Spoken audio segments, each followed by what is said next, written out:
Hello, you wonderful people, and welcome to another episode of Not Too Comic Book. This being a show where we talk about TV shows that are adaptations of comic books. For today's episode, I'm going to talk about Resident Alien Season 4, Episode 7. Great episode. A lot of really interesting things went down in this episode, so let's break it down. Well, first and foremost, I'm going to start off with Mike and Liv. I'll cover that side of things, and then I'll shift over to the Harry side of things. Well, there's multiple threads to kind of pull on, but first and foremost, let's start with that. So while out investigating, because they still haven't checked the cameras, and I guess, once again, who knows how often they check the footage of those cameras, and maybe they haven't felt the need to, but it's like they made a point to show that the cameras were there when Asta and Harry went to go dig up the Mantid's body and couldn't find it. But either way, the Mantid's out and about. It's killing again, but they find cigarettes near the body. And so immediately my brain goes, well, because Mike throws it out there. And I had never considered this before, where he was like, yo, there's a couple of suspects. He didn't think it was Liv because he was like, Liv, you don't have it in you to eat a person's head after you kill them. So I didn't have to worry about that. But when it came to him, he even started questioning himself because Mike is Mike. But then he also thought, well, in typical fashion, the killer is always going to be close to the investigation. So he starts throwing out there that it might be Joel. And I had never even considered that, which I was like, wait, are we? And especially later on, because I didn't even think about it until Liv pointed out. She was like, I don't want it to be Joel, because I just I didn't believe it, but also I kind of didn't want to believe it, because if I did, that means my friend is dead and got replaced by an alien, which I was like, oh my God. I was like, this is totally a bolt gun killer situation. I'm going to reference a few things, and I'm going to try and not spoil too much, but this will be entering spoiler territory to some extent. I won't reveal who's who, but the context of things will kind of spoil some things. But this being on the channel Sci-Fi, another show on Sci-Fi was Haven. If you've never seen Haven, it's one of my favorite seasons. It's probably season 3 because it has a cool murder mystery. I mean, this particular season has an overarching murder mystery element to it because there's a shape-shifting killer called the bolt gun killer, because they kill people with bolt guns and then basically disguise themselves as said person. So I didn't even think about that at all. With the whole Mantid running around being able to shapeshift people, that never even crossed my mind. But the reason why it's even more why it is fresh in my head, I won't spoil what it was, but I was watching something else that I made reference to the bolt gun killer, so that's why it's super fresh in my mind. Why I probably wouldn't have thought about the parallels if I had watched this other thing and talked about the bolt gun killer. But either way, that is a real sad reality to this that I'd never really given thought. But like I said, never even thought of But immediately I started thinking well, Joel State being in this feels like she probably most likely will be the Mantid. Because it's the Joel, her character being introduced, I'm actually forgetting, is her character's name Jules? I don't remember now. I don't think I said it earlier either. If I did, I had a brain fart and I'm forgetting it now. But her character, was actually her. Once again, it's a very bolt gun killer thing of, no, the real person did show up first, but then they got murked and got replaced at some point in time. Because I was yeah, she showed up before the, it's interesting because how they did it, because you see her and then you don't see her for an episode or two, and now all of a sudden we saw her again, because she was only in part of one episode, and then we see her again an episode or two later, which was last episode, and all of a sudden she's there. So I was yeah, it probably fits. Also because recognizable face and name, it would make sense for you to end up being the Mantid. I mean, you already got the Clancy Brown is already voicing the Mantid, but it's another thing when the Mantid's in human form. But either way, Mike is kind of pushing this whole angle of it. It makes a lot of sense. And so he's struggling with, he wants to bring it up to Lena because she's hanging out with the Mantid, or what he believes to be the Mantid. So it's all right, I've got to be careful on how I handle this situation. So he ends up going over there and he tries to talk to her about it, but she doesn't believe him, sadly. And he sounds like a crazy person. And she was giving him a little leeway, but he pushed it last episode. Maybe that wasn't last episode, maybe it was the episode before last, whatever the case may be. He was pushing that, and now he's saying this, and he just sounds a little crazy. And she's like, you probably should have taken a longer break. And he's back to being hurt again, because it's like, we kind of found some middle ground of, you know, how much he loved her, and that she was going to be more accepting of, even if she doesn't believe he does, and he loves her, and he's not want to, like, you know, compromise on that. But now it's like, oh, like, she's kind of wanting to take a little break. But it's not until, like, he's talking to Liv about it where he, you know, and he finally, like, I think he apologized a little bit before, but this is the most sincere and heartfelt apology where he realizes, like, you know, because he's like, oh, do you know how messed up it is to, you know, have someone not believe you? She's like, yeah, that is pretty tough, isn't it? And he goes, I'm sorry. Like, I should have believed you, but I didn't. And I should have never made you feel that way. Like, made you feel like you were on this island, like you were so alone. You know, because so many people looked at Liv like she was crazy. Especially, it sucks because despite his quirkiness and sometimes, like, her just kind of like, oh, my boss is kind of a nut job and he's kind of weird the way he views things. But at the end of the day, I know you're a good guy. And, like, it hurt when, like, someone I do love and care about didn't trust me. But now I know we're on the same side. And I forgive you because I know it's not the easiest thing for you out of anyone. Being as weird as you are, you being the person that doesn't accept aliens is kind of interesting. But at the same time, it's like, right, anyone else would struggle with that too. The fact is, you didn't believe me before, but you believe me now and we're in this together. And I think for Liv, that's all that matters. But that apology was still needed and necessary. But she broaches a conversation of, well, you might not want to broach this conversation either, but she's like, what if it's Lena? And it's like, yeah, we have to know. So they kind of hold a sting operation. It's like, oh, you're the eagle. She's like, oh, I'm eagle. And he's like, no, I'm the eagle. You're the pigeon. It's like, no. The pigeon is Jules. And it's like, no. She's not the pigeon. Like, eagles don't eat pigeons. They eat, like, muskrats and certain salmon and stuff like that. So go in there and find out if that mantid is if that muskrat is our mantid. So it's the thing of trying to test information and stuff. And I'm like, I love how Liv screwed it up and me like, oh yeah, like I feel like I know someone that you went to the academy with the FBI. It's like, who was your what was your face is one of your teachers or whatever. And she's like, who's the person you know? She's like, I had so many, and kind of danced around it. And it does kind of make you go, that is a little suspicious, but it's enough leeway. You'd be like, all right, I'm not sure. And, you know, I love him be like, all right, like, say that the instructor's name was Elvis Presley, and just Liv is just kind of ignoring him. This drink, tastes like lemons in it, you know? And so she ends up bringing up a story from the past. And the fact is, it took a while for her to kind of answer. Should have been a giveaway too. But it's like, well, she got it right, so it's not really her. Now we have to ask the question, is it Lena? But then Mike goes and confronts her. And it's like, yeah, sorry about you and Lena. And then the moment she pulls out the cigarette, I was like, oh, shit. Once again, it makes it sad because the real her is dead. And it's like, and the mantid's gloating because it's like, oh, look at you finally figuring it out. It's like, no, go ahead and shoot me. And he does. And she goes, see?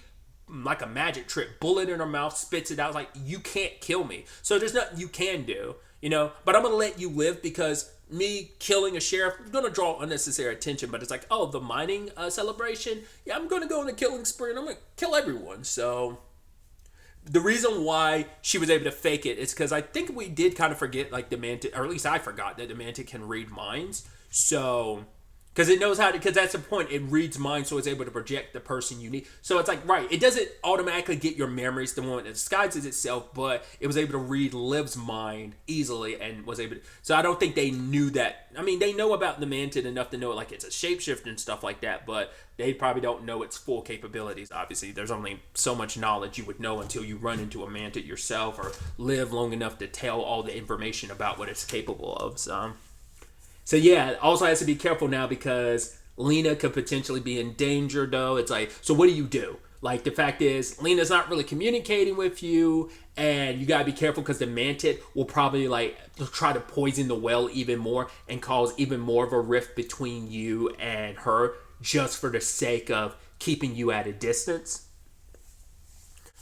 Plus, also, you don't want to say anything that will tip your hat too much because this thing might snap and decide to kill Lena first and foremost. So it's gonna be interesting to see. Well, sad to also see like Liv, coming to terms with the fact is her friend is dead, and knowing that.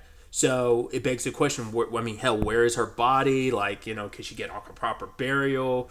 Like a lot of that. It's just like, it's like once again, it's kind of like, oh man, that sucks. But it's because it's such an emotional gut punch. But also, it's just like, yeah, like how do you deal with the mantic? Because nothing they throw at it can kill it. So, which obviously ties in with the main crux of the episode, which involves Harry dealing with his dad, played by Stephen Root, which I was like, I kind of got slightly spoiled on that because I saw like a sneak peek and I was like, Stephen Root, I was like, oh my god, he's going to be playing Harry's dad. I was like, I love it so much. Obviously, I've come to like, I always liked Stephen Root, but he was just one of those actors where like you saw him, you're like, oh, he's awesome, he's great, but just like whether it's like in Dodgeball, whether it's Bill from King of the Hill, but obviously like I got to see a lot of him and learned to like really appreciate the talent that is Stephen Root in Barry, where he played Fuchs. I love him in Barry. I mean, I love the show in general. That cast from top to bottom, I love them. But it's just like, yeah, it's just I get so pumped up every time I hear Stephen Root's voice in something or just get to see him. I'm like, yeah. So yeah, just he's just one of those actors like I want to like going forward. I need to be give him its flowers and show like because he's probably been in so much stuff that I just never pieced it together like a Dodgeball, which like sometimes that slips on my mind. I'm like, right, because I haven't seen that movie in so long. So, but either way, I'm sure there's like plenty of other stuff I could go back and see Stephen Root. And I was like, I didn't know you were in this, or I didn't realize you were in it because I wasn't as didn't connect the dots in my head on who Stephen Root is. Because I didn't always associate like even though I saw his name in the credits, I never still always clicked the whole bill of it all. So either way, I'm going on a massive tangent, but yeah, Harry's father is a massive douche.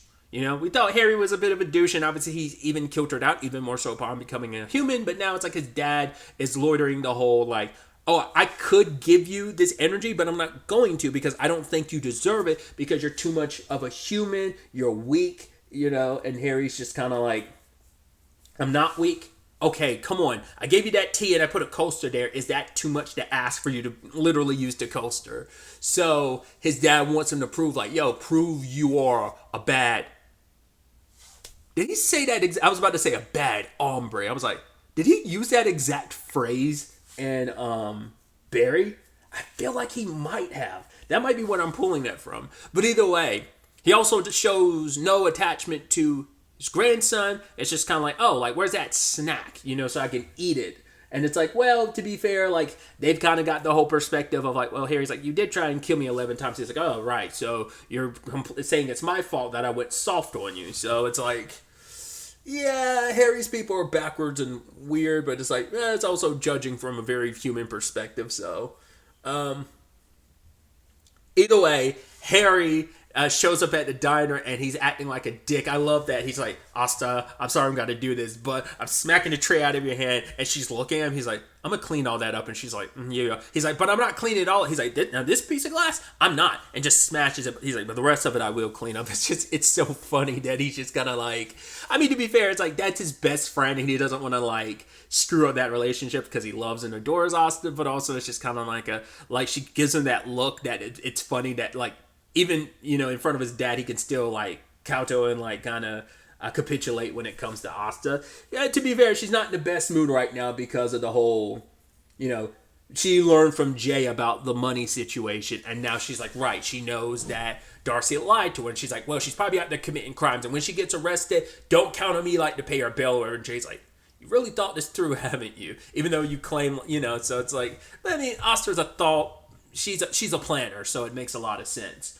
So she eventually talks to Darcy. I wasn't expecting the confrontation to happen because I wasn't sure what Jay was going to do. I thought Jay might have kept it quiet, but it's probably a thing of I probably should let Asta know because she probably doesn't know that Darcy was given the money. So she didn't know she was, it's like if I knew ahead of time about Darcy, I would have covered for her. Maybe it would, but I thought like, something happened and the money got dropped. So Asta confronts Darcy and it tells her everything about like, me and Kayla took Daisy back to Ben and Kate. You would have known if you weren't on the bed. It's like, yeah, I wanted to kill myself and I was thinking about it, but I ended up, going to an AA meeting and I'm here. and her and Asta have this beautiful moment. It is kind of that tricky thing of, yeah, I went to Harry, and she's like, wait, you went to Harry instead of me? It's like, yeah, because I know you. You're the I try to fix things person. Like, you would have forgiven me. You like, it's like, no, be mad at me. You have every right to be, because I lied to you and I let you down. But it's like, it's okay to be mad at me. Like, you don't need to coddle me. And I know that's what you were going to do. Harry wasn't going to do that, so that's why I felt comfortable confiding in him. And it's like, Asta has this need inside of herself to try and fix it, and it's like, you don't have to try and fix everything. But that's in Asta. It's like she's very much a people pleaser and a helper and wants to fix things. So Darcy's like, well, I don't need a sponsor, but I'm like, you do.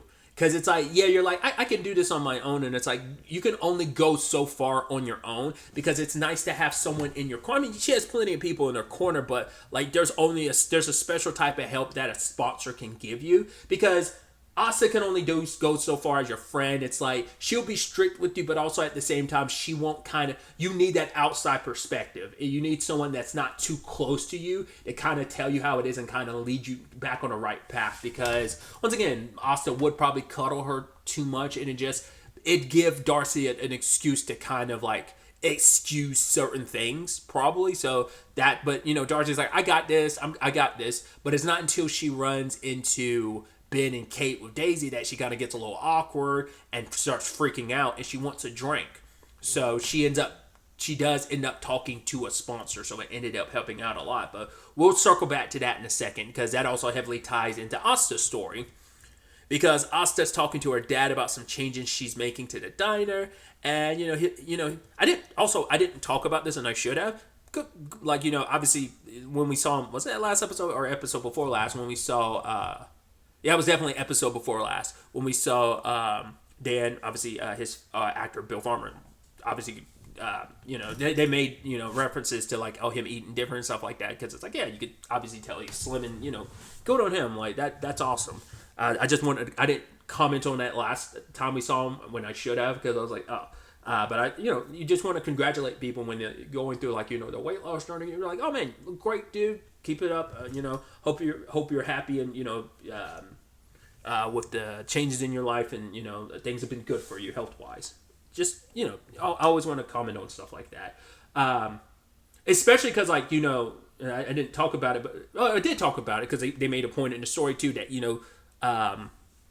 Elizabeth Bowen, the actress who plays Liv, same thing. So, once again, just kind of a great season of change for everyone just in their personal lives, and it's reflected in the characters as well as the story. But either way, Dan's making other changes because he's wondering if he should keep the place anymore. It's like, right, being out on the road and stuff kind of made him go like, yeah, maybe I want to potentially sell the restaurant. And Asta's like, you could give it to me. It's like, would you even want it? And she's like, yeah, like, I can make some good changes. I can run it. But he's like, yeah, but the thing is, the reason why I never asked is because I knew you would say yes, and I would never want you to feel obligated to stay in patience. And she's like, what, you want me to leave? He's like, I don't want you to leave, but it's like, have you really left outside of, like, Colorado? And she's like, New York, hello, also the moon. He's like, okay, I'll give you the moon, but it's like, you've kind of been stuck here because you felt obligated to be here. And it's like, I love you being here, but don't you want more? And Asa kind of took offense to that, because she feels like no one needs her anymore, because she's like, oh, Jay's got her own family, so she doesn't need me. Darcy doesn't need me. Apparently she has Harry and doesn't need me. You don't need me. Fine. She's taking it a little personal, so it's interesting the set of events that kind of end up connecting the dots there in a lot of regards of where that storyline ends up going, because you have Harry dealing with his dad, who's like, yo, you need to kill someone. That's the only way I'm going to give you this energy. Which also, first and foremost, I love, like, his messed up, like, because he was basically trying to say, like, you're trying to, like, penetrate me, like kind of like shove your fist up my ass or something like that. I'm butchering it, but he was wrong about it, because like he was in a simulator to understand humanisms and stuff like that, so he could fit in a lot more. And Harry's like, I never really got an opportunity to do that. And it's like, well, because you weren't supposed to stay here, you were supposed to kill the humans and then bounce, but you stayed, And so it's like, right, you need to kill a human. And Harry's like, oh man, good day to kill somebody. I need my coffee before I kill someone. He's like, oh, really, you ready to kill someone? Then why you got this mortuary's address? He's like, just to see if there's more room at the morgue, all the killing I'm about to do. And then sadly, Max shows up because Max is like, hey, I didn't tell my parents about you being an alien. 340, was it 3 or 46? I'm like, wait, why so specific? It was a very, very specific total that I'm like, why that specifically? I guess it's irrelevant. Well, it becomes relevant, not the number amount, but just the blackmail in general becomes relevant. But why that specific amount, I guess, is irrelevant. Doesn't matter. Either way, when it's all said and done, he does bring up like, Harry's like, Max is like, yeah, Harry's tried to kill me plenty of times, but I always end up outsmarting him. And Harry's like, dude, you're actually making this much worse. He's like, just the fact of the matter is, I will write you the check, just like, don't catch it until Friday. So, because there's also the Ben and Kate of it all. I'm all over the place. I do apologize, but Ben and Kate being like, how do we deal with the whole baby situation? It's like, well, he's got a roundabout way of like using candle wax to make it look like she has a belly, like she's 5 months pregnant or whatever. And then like slowly but surely add more and more to it, which Kate took offense to because she's like, oh, so you're saying I look like I could be 5 months pregnant? He's like, 3? And she's like, oh my God, Ben, it's like, sometimes it's like, how the hell did you get married, homie? How have you been married this long? Because it almost seems like sometimes like, it just seems like Kate loves you, but it seems like sometimes she just downright hates you. Or just like how disgusted she looks at you sometimes because you do such moronic things. But you being the moron, the lovable moron you is what's unlovable about you, so Ben just coming up with this massive amount of lies about trying to cover it up either way. And they lie to Max initially. Obviously they can tell the truth to Mike and Liv, but no one else. And so when they run into Darcy, they're like, Darcy definitely knows. We had a feeling beforehand, but now it's even more so clear. Like, she definitely knows. This is kind of awkward. Like, we got to find out, like, what she knows. So that leads to, well, they don't necessarily connect that. They don't deal with that immediately because I guess they're just biding time. They're also got a baby to take care of.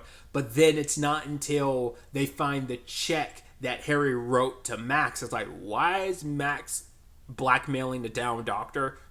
We'll circle back to that by the end, but you have Harry trying to find patients, literally impatients, but patients that he could try and kill. Specifically on the older side, people signed a whole bunch of their paperwork. He signs their paperwork, do not resuscitate. And it's like, oh yeah, like go in there and scare her. She's like, close to a heart attack anyway. But Asta's like, no, we're not going to kill people, just for that sake, because that's not who you are. And he's like, he's like, you killed someone. She's like, yeah, that's because I was trying to save you. He's like, so I can kill someone if it means protecting. He's like, cool, I'll hire someone to kill you, and then I'll kill that person. And she's like, no. She's like, just so we can make this clear, I will verbally say it. Do not hire someone to try and kill me. He's like, all right, I won't hire someone to harm you.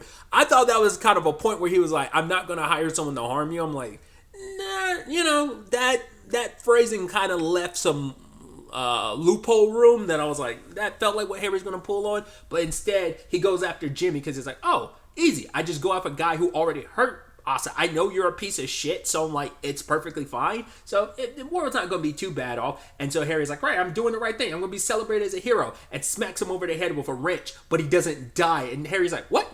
TV lied to me. Like, TV's always been like, yo, that's pretty easily done. He's like, what else have I been lied to about? It's like, plenty of things, Harry. Because it's been such a while that I forgot, like, all right, he's a massive Law and Order fan, a Law and Order fan, specifically the original. So it does make him wonder, a little inside baseball. I wonder how does he feel about, it coming back after being off TV for so long, over a decade off of television, if I remember correctly. But either way. Even Jimmy being the piece of shit that he is, it's still the thing, all right, sorry about that, and proceeds to try and stitch his head up, and it's kind of like, and he hears about from Jimmy, where it's like, it is sadly the cycle of violence, that Jimmy's the way he is because his dad was a drunk and would beat him both when he drunk and when he was sober. Does it excuse Jimmy's behavior? No shape or form, but it is kind of like, it's not a thing of you can forgive him, because at the end of the day, like Jimmy, like you might be predisposed to certain things, and like I said, it is a cycle of violence. Like what's done to you, are more likely to do it to someone else until you break that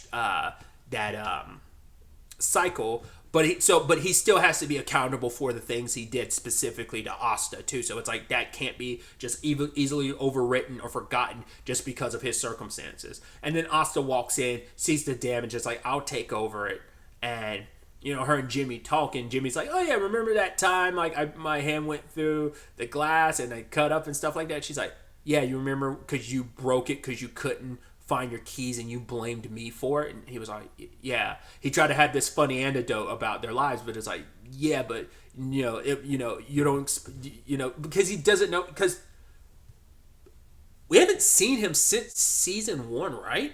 Ain't that the last time we saw Jimmy? Like, we haven't seen him. I think the last time like we saw him was when him and Jay interacted. I think Jay like sent his car going down a hill. Like, I think she took off like the emergency brake or whatever. I think that might have been the last time we saw Jimmy. So it's been a hot minute. So yeah.